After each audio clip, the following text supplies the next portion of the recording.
ലോകത്തിന്റെ കശാപ്പ് കടയായി മാറുകയാണ് ഇന്ത്യ. ഏത് മാംസമാണ് നിങ്ങൾ കഴിക്കുവാൻ ആഗ്രഹിക്കുന്നത്? ഞങ്ങൾ അത് ഇന്ത്യയിൽ വെട്ടി നിങ്ങൾക്ക് കൂടുതൽ കയറ്റുമതി ചെയ്യും. അതെങ്ങനെ കഴിയും? ഇവർക്കിത് എങ്ങനെ ചെയ്യാൻ കഴിയുമെന്ന് അറിയില്ല. ഭാരതത്തിലെ എവിടെയാണോ ഹിന്ദുമതം, സിഖ് മതം, ജൈനമതം, ബുദ്ധമതം എന്നിവയുള്ളത്, ഇങ്ങനെയുള്ള വലിയ മതങ്ങൾ നിരന്തരം അഹിംസയെക്കുറിച്ച് സംസാരിക്കുന്നു, അനുകമ്പയെക്കുറിച്ച് സംസാരിക്കുന്നു.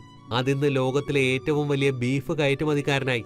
ഇതെങ്ങനെ സംഭവിക്കും? ഇത് പൈസയോടുള്ള ആർത്തിയും ഫലങ്ങളെക്കുറിച്ചുള്ള അജ്ഞതയുമാണ്. പണത്തോടുള്ള നമ്മുടെ മോഹം എത്രമാത്രം വിലമതിക്കുന്നുവെന്ന് നമുക്കറിയില്ല. നമ്മൾ ഈ എക്സ്പോർട്ട് ചെയ്യുന്നത്, നമ്മൾ ചിന്തിക്കുന്നത് എക്സ്പോർട്ട് ചെയ്യുന്നത് കൊണ്ട് നമുക്ക് റോൾ ലഭിക്കുന്നില്ല എന്നാണ്. തുടർച്ചയായി നമ്മൾ മാംസം എക്സ്പോർട്ട് ചെയ്യുന്നു. ഇപ്പോൾ സർക്കാർ ചിന്തിക്കുന്നത് ജീവനുള്ള മൃഗങ്ങളെ എക്സ്പോർട്ട് ചെയ്യാമെന്നാണ്. പിങ്ക് റെവല്യൂഷൻ എന്ന് വെച്ചാൽ മാംസം, ബ്ലൂ റെവല്യൂഷൻ എന്ന് വെച്ചാൽ മത്സ്യം. നമ്മൾ ഇതെല്ലാം ചെയ്തുകൊണ്ടിരിക്കുന്നു. നമ്മുടെ ചെറിയ ബുദ്ധിയിൽ നമ്മൾ ചിന്തിക്കുന്നത് ഇതെല്ലാം ചെയ്യുന്നതിലൂടെ നമുക്ക് നേട്ടമുണ്ടാകുന്നു എന്നാണ്. നിങ്ങൾക്ക് നേട്ടം ഉണ്ടാകുന്നില്ല. മാംസത്തിന്റെ വഴിയിലൂടെ നിങ്ങൾ സമ്പാദിക്കുന്ന ഒരു രൂപ, അത് കൺസപ്ഷൻ ആയാലും എക്സ്പോർട്ട് ആയാലും അതിലൂടെ കാരണം നിങ്ങൾ 10 രൂപയാണ് നഷ്ടപ്പെടുത്തുന്നത്.